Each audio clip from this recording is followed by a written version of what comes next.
শোনো, তুমি তোমার মাকে বলোনি যে আমি আমার হাত খরচের টাকাটুকু রেখে বাকি পুরো মাইনের টাকাটা আমার বাবা মাকে দিয়ে দিই? কাল থেকে সব বন্ধ।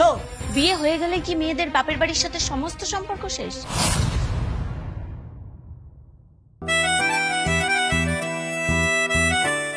এই নিন মা, চাটা খেয়ে নিন। আরে বৌমা, আজ রোববার, ছুটির দিন, তুমি আবার এইসব চাটা করতে গেলে কেন? শ্যামলের মাই তো করতে পারতো। কাকিমা তো রোজই করে, আজ রবিবার ছুটির দিন, ভাবলাম আমিই করি। আচ্ছা বৌমা, তুমি কত টাকা মাইনে পাও? হঠাৎ? আরে বলোই না। 32,000 টাকা। ভাবছি এবার একটা নতুন ফ্রিজ কিনবো। তুমি তোমার মাইনের টাকাটা আমাকে দিয়ে দিও তো। কিন্তু মা, ওই টাকাটা তো আমি... আজ বাবু সন্ধ্যাবেলায় ফিরলে একটা নতুন ফ্রিজ পছন্দ করে আসবো।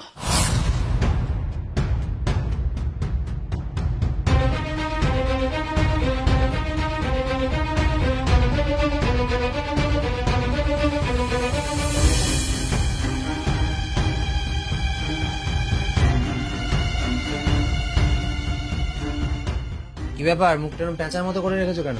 শোনো, তুমি তোমার মাকে বলোনি যে আমি আমার হাত খরচের টাকাটুকু রেখে বাকি পুরো মাইনের টাকাটা আমার বাবা মাকে দিয়ে দিই?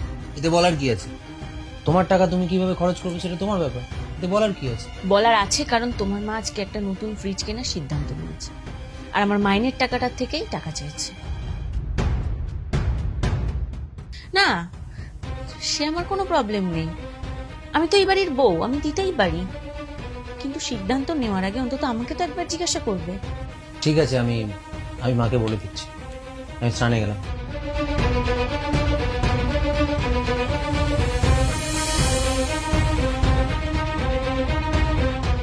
বৌমা, তুমি তোমার ইনকামের সবটা টাকা তোমার বাবা মাকে দিয়ে দাও? হ্যাঁ মা। কিন্তু কেন? বিয়ের পরে এই বাড়িটাই তোমার সব, তোমার ইনকামের সমস্ত টাকা তুমি এই পরিবারের জন্যই খরচা করবে। কি বলছেন কি আপনি? আমি যা বলছি ঠিক কথা বলছি। তোমার ওই ইনকামের টাকায় যদি এই পরিবারে কোনো উন্নতি না হয়, তাহলে তোমার অফিসে যাওয়ার আর কোনো দরকার নেই। কাল থেকে সব বন্ধ।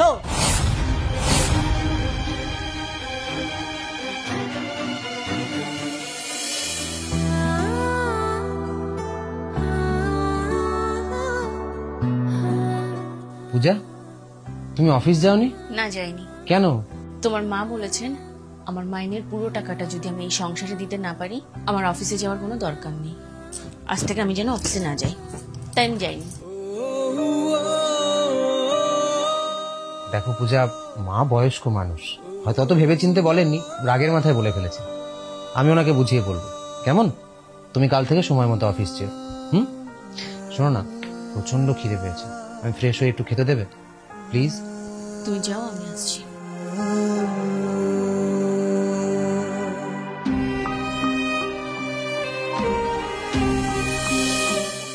বৌমা,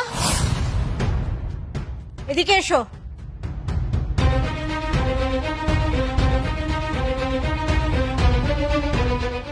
বলুন। তোমার সাহস দেখে আমি অবাক হয়ে যাচ্ছি।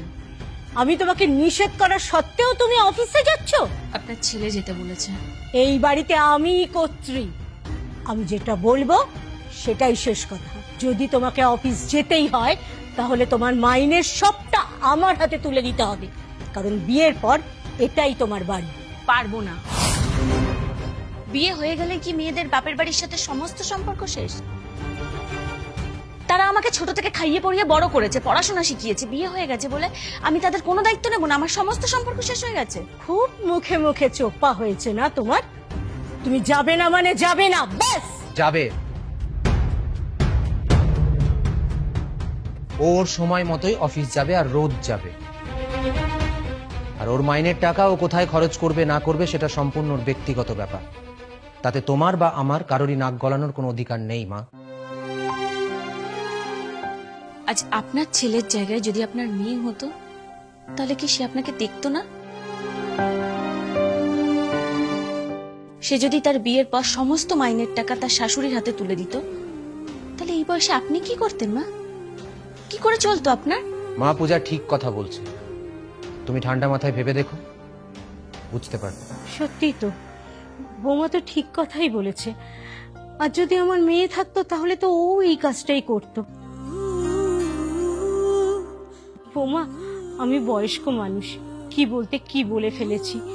আমি ভুল করে ফেলেছি বৌমা, আমাকে পারলে ক্ষমা করে দিও। ছি ছি, আপনি ওভাবে বলছেন কেন?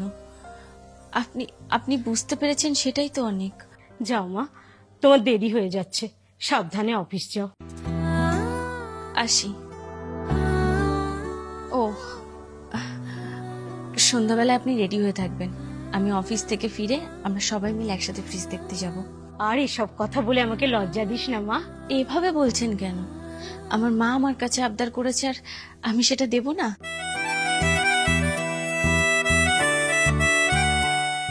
আপনি রেডি হয়ে থাকবেন। এই চলো, আমাকে অফিসে ছেড়ে দেবে। চলো চলো।